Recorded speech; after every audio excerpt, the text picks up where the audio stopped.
Mas vamos agora para o Rio Grande do Sul, porque um agricultor, gente, morreu depois de um erro de apuração de informações por parte da Polícia Civil do Paraná.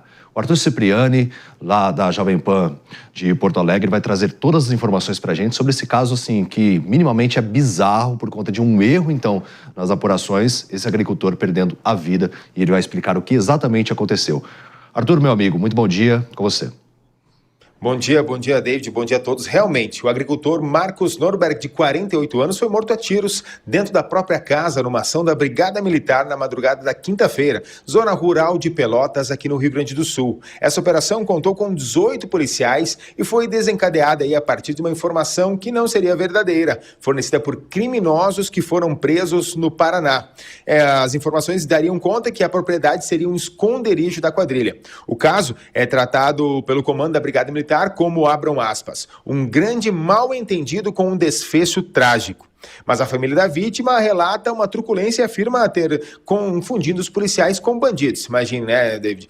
Na madrugada, você no meio de uma propriedade rural recebeu uma certa visita um pouco estranho, bem complicado. E o comandante da própria Brigada Militar, o coronel Cláudio Feoli, ele admite que nenhuma das informações repassadas pelos presos acabou se confirmando e que não foram também encontrados veículos roubados ou então um arsenal na propriedade. Essa operação toda foi planejada depois que a Brigada Militar aqui do Rio Grande do Sul recebeu um informe da Polícia Militar do Paraná. A informação fornecida por dois homens, um de 20 e outro de 21 anos, que foram presos na cidade de Guaíra, cidade essa paranaense, por um envolvimento com roubo e reféns na cidade de Pelotas, aqui no sul. E apontava, então, essa geolocalização dessa propriedade como um suposto, depósito de armas e veículos da quadrilha. A corporação também afirma que durante essa averiguação, os policiais se depararam com Marcos, então, portando uma arma de fogo e que ele não obedeceu às ordens e acabou atirando contra a guarnição, que então iniciou esse confronto e resultou na sua morte.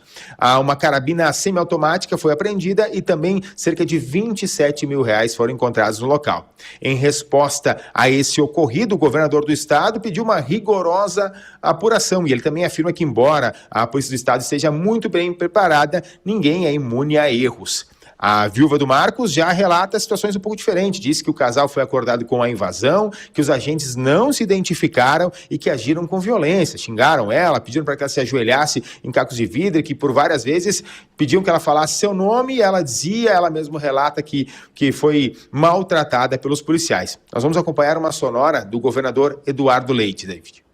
O Sul tem uma polícia bem preparada, mas não é imune a erros. O importante é que haja sempre uma corregedoria com força para fazer a investigação, a análise dessas situações.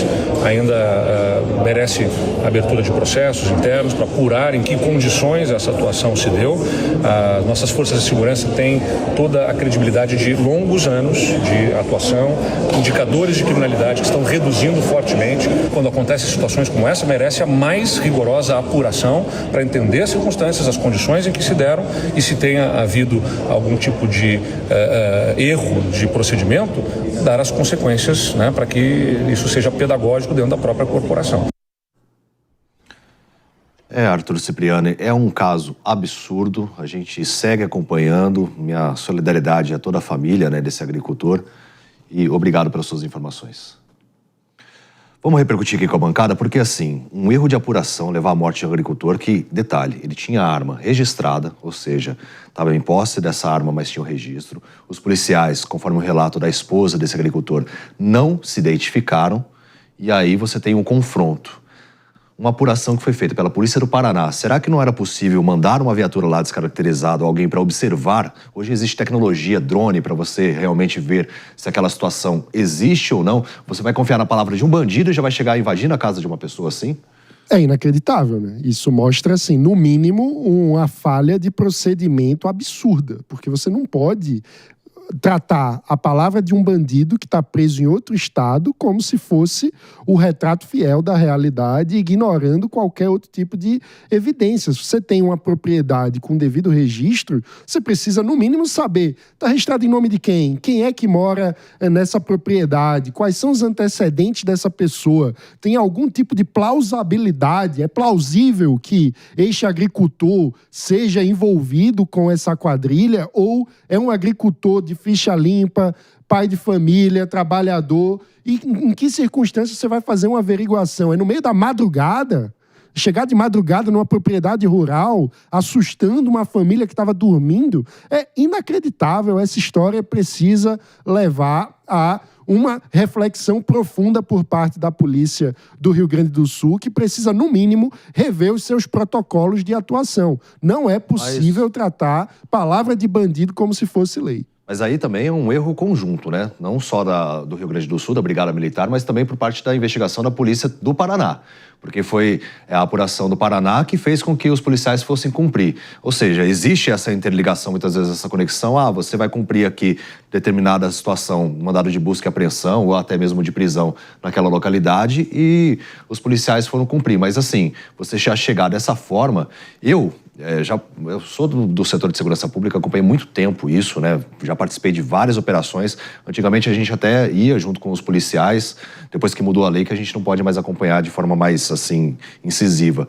Mas uma vez tinha lá a foto de uma casa, mas a numeração não batia. O que os policiais, por bem, fizeram? Não vamos entrar. Adiaram a operação, o mandado de busca e prisão. Porque justamente na dúvida, você não pode invadir a casa da pessoa. É o mínimo que se espera. Tem que seguir o protocolo, né? Seguir o que você falou aí é um protocolo que deve ser seguido para a conferência realmente da história, né? Da informação. Acredito que realmente foi um problema aí de estratégia, de leitura, de informação. Lógico, a polícia está suscetível a erros também, né? A gente tem que apoiar a polícia sempre, mas nesse caso aí tem que ser investigado, né, David? Porque é um maior absurdo a gente ver aí um agricultor, né? Com a vida ali ser morto dessa maneira pela polícia, né? Quem deveria estar protegendo, matando e ainda mais uma pessoa de bem. Muitas vezes com assistência do próprio Estado, né? Porque quem mora na zona rural, é comum você ter uma arma também de fogo para poder se defender, para poder defender a sua vida, a propriedade, a família, justamente porque não tem muita segurança. Policiais não passam, dificilmente você encontra com uma viatura nas mais diferentes localidades do país, na área rural, fazendo ali a supervisão. Então você tem, como um único mecanismo, a arma para se defender. E quando você tem a sua casa invadida, automaticamente você vai reagir. Só que você nunca vai esperar que seja a polícia agindo dessa forma e, principal, sem identificação. Elias Tavares. Não, David, assim, a frase mal entendido, ela não tem a menor possibilidade de ser usada nessa situação aqui. A gente tem um problema de segurança pública aqui, interestadual, não dá para você levar a palavra de bandido, né, como verdade. Como bem colocou o Mano, hoje em dia existe tecnologia para isso, existe diversos tipos de tecnologia, existe inteligência, existe cruzamento de dados, daria muito bem, né, para ter sido feita uma análise antes. E aí também queria pontuar aqui a fala do governador. Eu não gostei da fala do governador, tudo bem, ele está defendendo ali também a polícia do seu estado, tem que fazer isso, a gente não está falando aqui que a polícia não pode errar, mas não dá para amenizar essa situação. Precisa-se de uma resposta porque morreu um trabalhador honesto, né? Nathalie. Acredito que além do que todos os colegas colocaram aqui, o ponto que mais chama atenção e entristece até porque a gente acaba perdendo até a credibilidade na polícia e isso não pode acontecer, né? Precisa ser feita toda a operação, precisa ser levado toda a apuração, como eles bem colocaram aqui.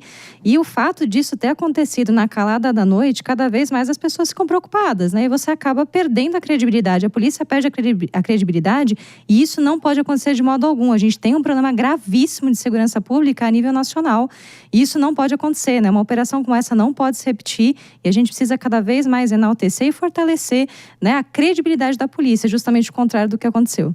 É porque quando você tem um trabalho de apuração, de informações, né, geralmente eu sempre falo que o policial ele tem fração de segundos para que você possa reagir. Mas um trabalho técnico de informações, ou seja, de captação ali, existem criminosos que fazem parte de uma quadrilha, pertencem ao crime organizado e estão nessa localidade. Não fazer uma apuração prévia se realmente aquelas informações se confirmam, é o mínimo que se espera, é o básico para se fazer. Assim como a gente tem um compromisso também com a informação de antes de transmiti-la, a gente checar muito bem para saber se aquilo de fato corresponde à realidade, os policiais minimamente têm que fazer isso também. E tem algumas profissões que o erro pode levar à morte, como aconteceu no caso desse agricultor que infelizmente perde a vida de maneira trágica e agora a família chora o seu luto. Então, que episódios como esse não se repitam e que realmente a polícia possa fazer uma apuração ainda melhor.